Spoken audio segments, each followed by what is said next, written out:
Let's tank Odyn in the Trials of Valor on Mythic difficulty. Now, this is pretty much the same fight as it is on Heroic and Normal, apart from you can't really mess up. Everything's very tuned, the DPS check is very tight, the damage check is very tight. If you get hit by an orb and get stunned, you're pretty much going to die. And if you don't get a shield from the Rune Bearers, which is on you, you're dead. So you've got to do everything perfectly, and it's a very, very long fight. The fight lasts over 10 minutes, and you need to make sure you put in 110% every pull for however long your raid is. So be prepared to wipe a lot. Now, the first big difference from Mythic to the Heroic and Normal encounter is the Rune Bearer ability. So you still kill Rune Bearers on their assigned runes. However, they have a bit more health, and you need to assign certain DPS to each one, which will help just make sure they all die in the right amount of time. But once they die, it'll then put a random buff on each player. And then with this buff, players in your raid need to go and get the shield from that specific rune, which means a lot of movement in the fight. Anyone failing to get this shield before Unerring Blast goes out is just going to get straight out one shot. The only way they don't get one shot if they use an immunity like an ice block or a hard bubble from a paladin. So it's imperative that everyone in your raid learns how to handle this ability as soon as possible, so you're not wasting pulls and wasting B-reses during this encounter. Now, there's a few problems you might run into with the Rune Bearers. In phase 1, if they die off the little circle, then the buff doesn't actually go out. So say you're on the blue one, and you're DPSing the blue one down, and something will happen where the player feels like they have to move the Rune Bearer off, and then the Rune Bearer will actually die not on the circle, then the buff won't actually go out, and this can kill a number of people. I think I've seen it kill up to 4 people. The buff can actually buff in the raid. So you need to make sure that if this is going to happen, and the main time it is going to happen is in phase 2, say like a load of spears accidentally spawn under one of the platforms, you need to stun that ad on the platform till the spears go out, and then the player can actually get back on. So you just need to be aware of this, because if the Rune Bearer does die off the platform, it's an automatic wipe, because you don't want to be going into the last phase with anyone dead. So just make sure that the Rune Bearers always die on the circle platform, and if the player does need to move off for, say, spears in phase 2, or I don't know, some other odd reason, that this player is either going to call for a stun or they stun it themselves. Now, the other new mechanic for this fight is the Runic Brand in phase 3, and what this does is Odyn's going to brand each player with a random rune and begins generating energy. After 6 seconds, Odyn reaches 100 energy and casts Radiant Smite.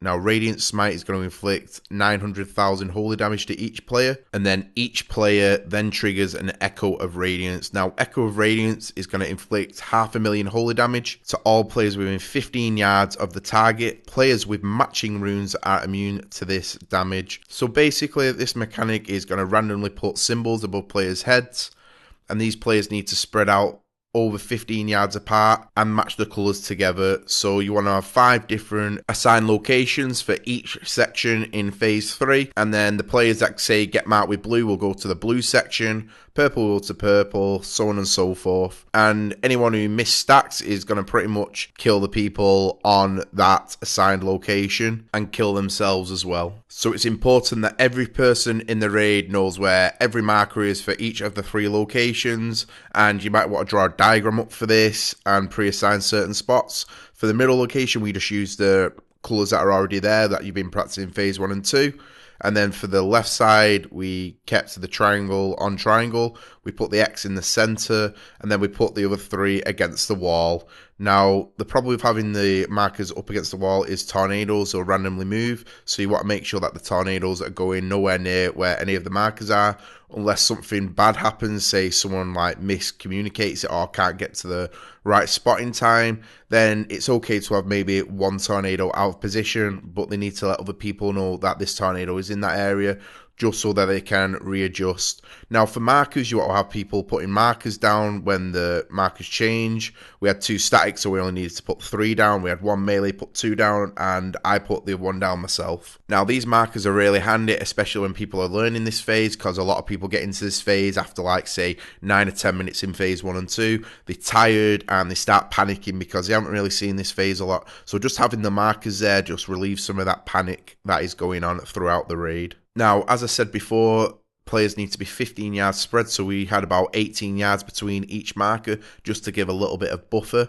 Now, sometimes the tank will be out and people won't be able to reach the marker. So you can either do one of two things. If the player's smart, they can get to a spot where they're not going to hit anyone else. Or as the tank, you can just go into the no-go zones and just take the little bit of extra damage. As a tank, you have the health pool to do this. As a DPS or healer, you might need to use a personal cooldown. So now we've gone over all the mythic mechanics. Let's look at the phases one by one. So phase 1 is pretty much the exact same as on heroic or normal, where you want to tank the adds on opposite sides of the room so they won't get shielded. You want to be soaking the shield of lights. You want to run expel harms out. You want to spread out for Horn of Valor. You don't want to stand in the circle on Horn of Valor as a tank, as it'll one-shot you. And you don't want to be standing in the swirly axes. Now the only other thing is handling the rune bearers and getting the shield buff. So use phase 1 to mainly practice this and assign different DPS to different rune markers and just get a feel for the general fight and how this new mythic mechanic works. Next, phase 2, and this is where the fight gets a bit hectic, and the main hectic of this fight is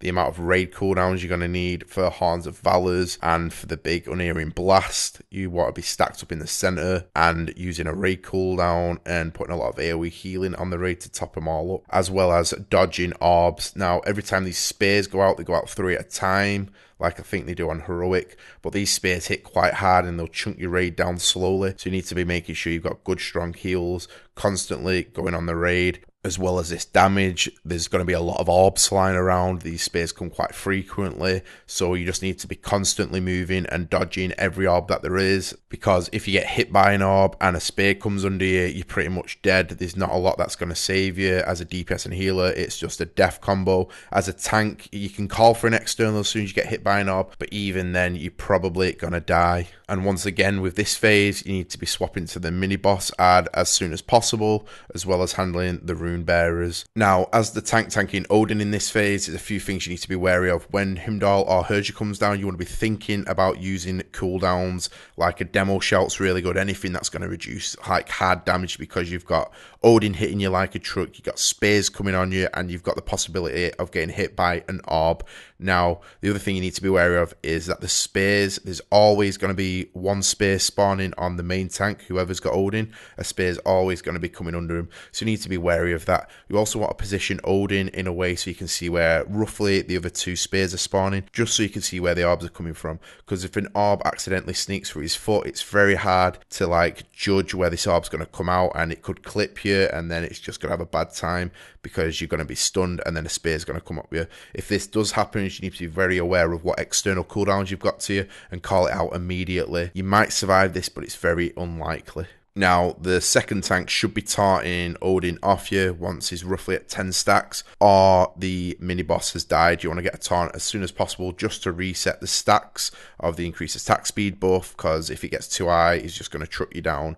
And this roughly happens for us. It was happening as the rune bearers were spawning, so as soon as they were spawning, it was a sign for me that I didn't really need to worry too much, and I was going to be getting a taunt. And when this taunt happens, you want to just help DPS the rune bearers down, get your buff, and then position Odyn in the center of the rune for unerring blast and to be stacked in for the raid cooldown. Now, once you finally get this phase done, you enter the last phase, and as I've already spoken about, the runic brand ability will go straight onto the Stormforged spear. Now, this is pretty much the same as it was in heroic. The further you are away from it, the less damage you will take. Now, this is where the better tank classes come into play. Monks are really strong at this, and bear druids are extremely good at this. Paladins are okay, and then you got warriors, and blood DKs aren't the best, but can actually do it with external cooldown rotation. Now, as a warrior, the best way I found to handle this was to use my own cooldowns to start with. So say I used a demo shout and say an iron bark and ran away, took the first one, and then on the changes, so when we went from say platform 1 to 2, I'd call for a bop, and then the second one I'd do another runaway with a shield wall, come back in on the rotation, get a bop, and then use like sack, iron bark, stuff like that, anything I had to my advantage. Now, while you're running away, you need to be very wary of tornadoes. If you get knocked up, there's not really much you can do, especially if you're on a blood DK. You can probably go for a grip off a priest if you've got one to hand, but apart from that, you're pretty screwed. So just dodge tornadoes in that last phase,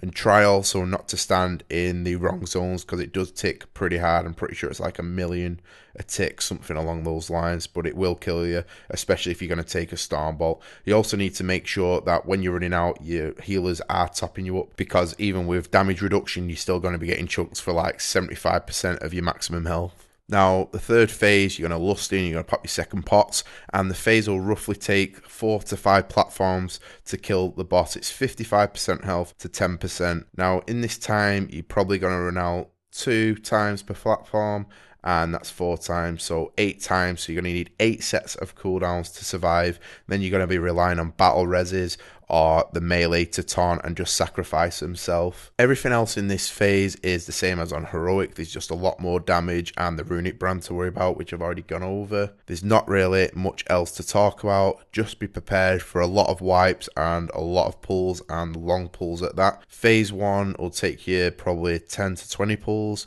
and then phase 2 is probably the longest bit because you got to get through phase 1, and then phase 2 just drags and you just have random dumb deaths in your raid from not stunning, as dying off platforms. It does get frustrating, but just keep smashing your head against it. Get to phase 3, probably take you 15 pulls for your tanks to get used to the cooldowns and how far they need to run out, and people to know where to put the runic brands. Anyway guys, I hope you enjoyed my guide. Please like, comment and subscribe for a Guam guide, which should be in a week or 2. Thanks for watching.